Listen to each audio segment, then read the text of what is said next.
बिस्मिल्लाहिर्रहमानिर्रहीम। व्यूअर्स अस्सलाम वालेकुम। आप नुक्ता एतराज़ देख रहे हैं। उम्मीद है आप खैरियत से होंगे। आज मैं आपको चंद हक़ाइक़ बताऊंगा, बड़े मालूमाती, और ये हक़ाइक़ ऐसे हैं जिनका बराह रास्त जो ताल्लुक़ है वो हमारे जो सिपा सालार हैं जनरल सैयद आसिम मुनीर उनसे है, जो कि इन दिनों भारत के असाब पर बुरे तरीके से सवार है। उनका कोई प्रोग्राम ऐसा नहीं होता जिसमें जनरल सैयद आसिम मुनीर उनकी बहस का मौजू नहीं होता या वो इस पर बात नहीं करते। आखिर ये हाफ़िज़ आसिम मुनीर हैं कौन? क्या इनके अंदर ऐसा है जो माजी के आर्मी चीफ्स में नहीं था, और इनको आर्मी चीफ बनने के लिए जिस आग का दरिया अबूर करना पड़ा, आज उसकी भी कुछ हकीकत खोलेंगे। हमारे साथ रहिएगा। ये बड़ी ही अहम मालूमात हैं जो कि आपके साथ शेयर जो है वो करनी है। पहली बात तो ये है कि ये इनके जो वालिदैन थे जनरल सैयद हाफ़िज़ आसिम मुनीर के, उनका ताल्लुक़ भारत के शहर जलंधर से था। 1947 में पाकिस्तान बना तो हिजरत करके ये टोबा टेक सिंह आ गए और फिर वहाँ से रावलपिंडी मुंतकिल हो गए। इनके जो वालिद मोहतरम हैं सरवर मुनीर साहब, वो लालकुर्ती में एक कॉलेज है या स्कूल कह लें, उसके जो थे वो प्रिंसिपल थे।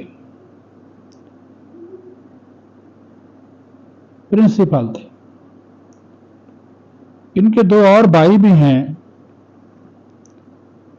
कासिम मुनीर और हाशिम मुनीर, और ये दोनों भी हाफ़िज़ कुरान हैं।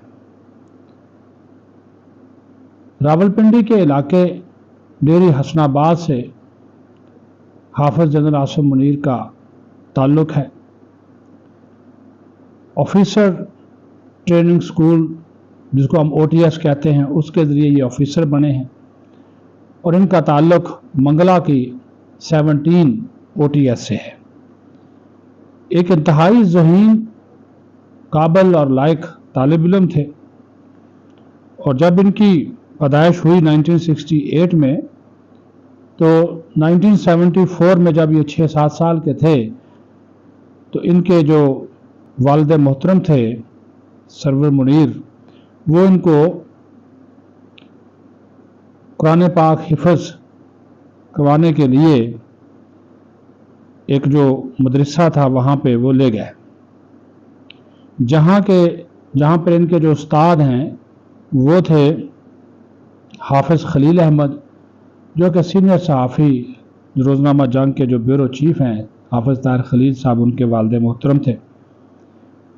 और वो ख़ुद बताते हैं हाफ़िज़ ताहिर खलील साहब के हाफ़िज़ आसिम मुनीर इतने लायक थे, इतने ज़हीन थे कि इन्होंने 2 साल में कुरान पाक जो था वो हिफ़्ज़ कर लिया, और इनका ख़ानदान, हफ़ाज़ का ख़ानदान जो था वो मशहूर था। जनरल आसिम मुनीर का जो फ़ौजी कैरियर शुरू होता है वो होता है जनाब, बाकायदा तौर पे फ़ौजी ज़िंदगी का आगाज़ ये करते हैं 1986 से, और बतौर 2nd लेफ्टिनेंट। और इनका जो ताल्लुक़ है वो फ्रंटियर फोर्स रेजिमेंट 23वीं बटालियन में इनको कमीशन मिला था।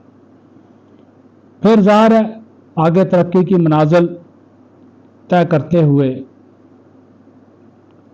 लेफ्टिनेंट से फिर जनाब ये कप्तान बने, फिर मेजर बने, लेफ्टिनेंट कर्नल बने, ब्रिगेडियर बने, मेजर जनरल बने, लेफ्टिनेंट जनरल बने और आर्मी चीफ भी बन गए। 18 सितंबर बल्कि सितंबर 2018 में इनको लेफ्टिनेंट जनरल के ओहदे पर तरक्की दी गई और 27 नवंबर 2018 को ISI का सरबराह बना दिया गया। लेकिन जब ये आर्मी चीफ बने हैं,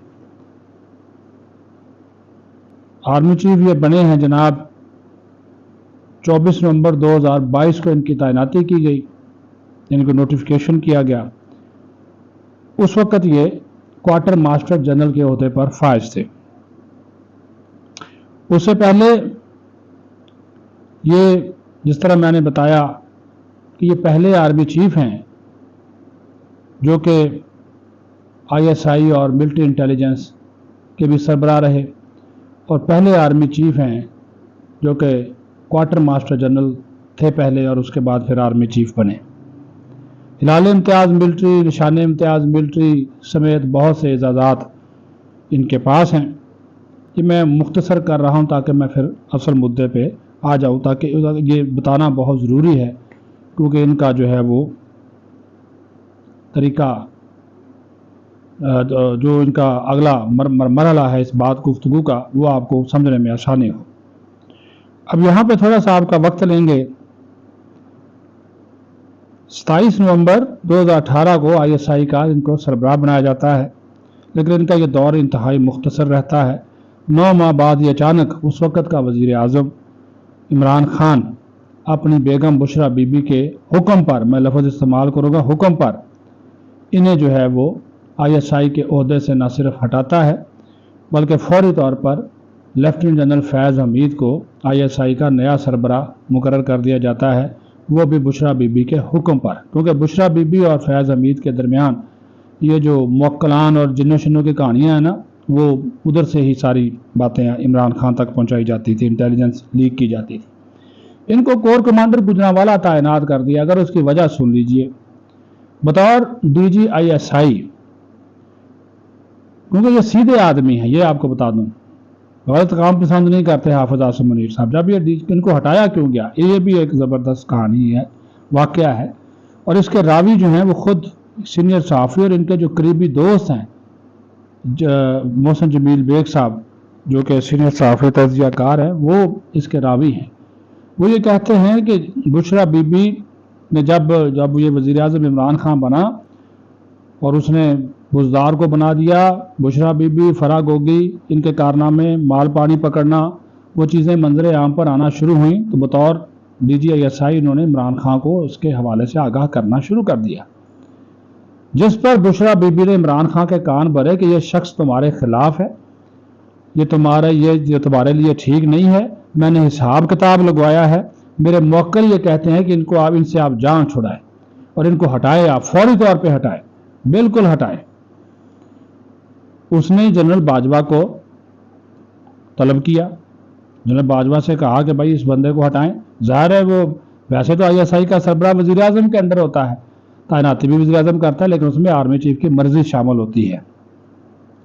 वो बाजवा हैरान रह गया, उसने कहा अभी तो उसको 9 महीने हुए हैं। उसने कहा नहीं, ये बंदा ठीक नहीं है, ये देखे मेरी बीवी के बारे में ऐसी बातें कर रहा है, वो करप्शन की कहानियाँ ला रहा है, ये ला रहा है, वो ला रहा है, तो ये ठीक नहीं, इसको इमीडिएटली हटाएं।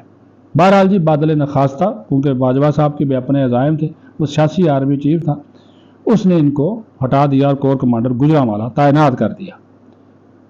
अब ये अंदाज़ा करें, जब DG ISI कोई बनता है तो उसको उस इदारे में जाने के लिए कम से कम 15 दिन या 1 महीने का वक्त दिया जाता ताकि वो तैयारी करके, इनको 1 दिन भी नहीं दिया गया।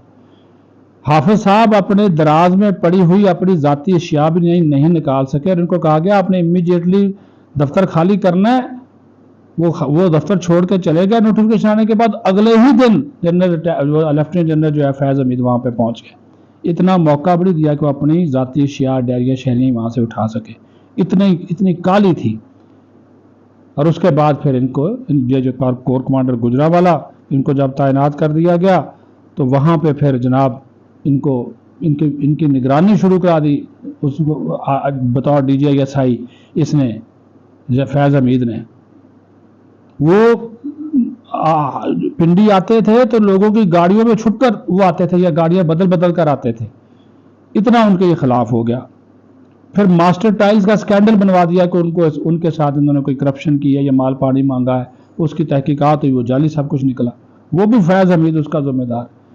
वो उसको फंसाने की पूरी कोशिश थी ताकि इसका कैरियर खराब हो, ये ना आर्मी चीफ बन के बल्कि ये फौज से ही इसको निकाला जाए। ये अज़ाइम थे इमरान खान के और फैज़ हमीद के। और जिस तरह मैंने कहा कि इसको सामान तक नहीं ले जाने दिया गया।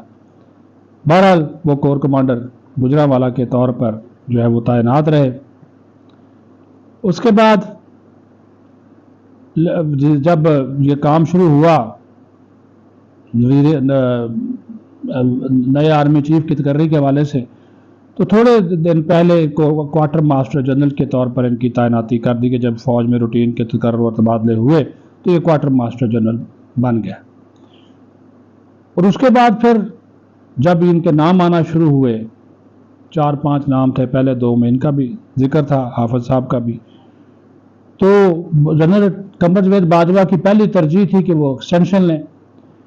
और शाहिद खाकान अब्बासी इनके दोस्त थे, मलक अहमद भी दोस्त थे, वो उन्होंने पूरा जोर लगाया। शाहिद खाकान अब्बासी एक दिन में 3 मरतबा लंदन गया, इस्लामाबाद आया, फिर गया 24 घंटे में, और नवाज शरीफ ने उसको विजिट किया। 3 मरतबा उसने इनकार किया। उसने कहा ये नहीं हो सकता, एक्सटेंशन नहीं दूंगा। और उसने शहबाज शरीफ को फ़ोन करके कहा कि आप मेरिट पर जो बनता है आप लगा दें।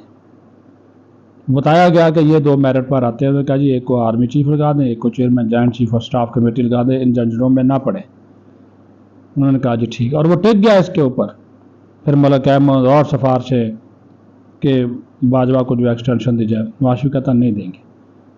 फिर जनरल रिटायर्ड बाजवा ने ये कहा कि चलें जी इनको ना लगाएं, वो इसके मुखालिफ था, वो समरी भेजने से इनकारी था, तैनाती की समरी भेजने से इनकारी था जनरल रिटायर्ड कमर जावेद बाजवा, वो इसको नहीं लगाना चाहता था। फिर उसको एक पैगाम दिया गया उस वक्त वज़ीर दिफा ख्वाजा आसिफ के जरिए कि अगर आप ये समरी 4 नामों की नहीं भेजेंगे तो वज़ीर आज़म फिर अपना आईनी इख्तियार इस्तेमाल करते हुए, जो कि उनका इख्तियार है, वो प्रेसिडेंट को एडवाइस कर देंगे कि इस बंदे को आर्मी चीफ लगा दिया जाए। फिर बाद में खासा ये 4 बंदों की समरी गई, 4-5 बंदों की, जिसमें हाफिज साहब थे, ये थे, अजरबाज थे और सार शमशाद मिर्ज़ा थे। तब जाकर लगा बाजवा नहीं चाहता, बाजवा की मर्जी का भी आर्मी चीफ नहीं लगा। वो चाहता कि या तो सार शमशाद मिर्ज़ा बने या वो अब्बास बने, तो वो नहीं बन सके। फैज का नाम भी था, फिर सुपरसीड हो गया, रिटायर हो गया। इसने भी बड़ी कोशिश की। एक और साहब थे आमिर, लेफ्टिनेंट जनरल आमिर, वो भी नाम भी था, लेकिन वो 6ठे नंबर पे थे। वो फिर बाद में सफ़ीर बन गए, लेकिन उनकी सफारतकारी कबूल नहीं की गई। तो इन्होंने फिर जब ये आर्मी चीफ बन गए तो उसके बाद ये जो बताते हैं वाकफान हाल कि ये इंतहाई स्ट्रेट फॉरवर्ड आदमी हैं, झूठ छूट इनको पसंद नहीं है, करप्शन के ये नज़दीक नहीं जाते, हाफिज़ कुरान हैं, वालदा की बात बहुत मानते थे। वालदा इनकी इंतकाल कर गई, अल्लाह गरीब के रहमत करे आमीन, और उनकी बात बहुत मानते थे। सोमो सलात के पाबंद हैं और अफवाज पाकिस्तान से मोहब्बत इनके खून में शामिल है, वतन से मोहब्बत खून में शामिल है। किसी से कोई इनका ज़ाती बुग़्ज़ अनाद नहीं है, लगी लिपटी रखने वाले नहीं हैं, और इंडिया के हवाले से या मुल्क दुश्मन या दहशत गर्दी के हवाले से मौक़िफ़ जो है वो 2 टोक है।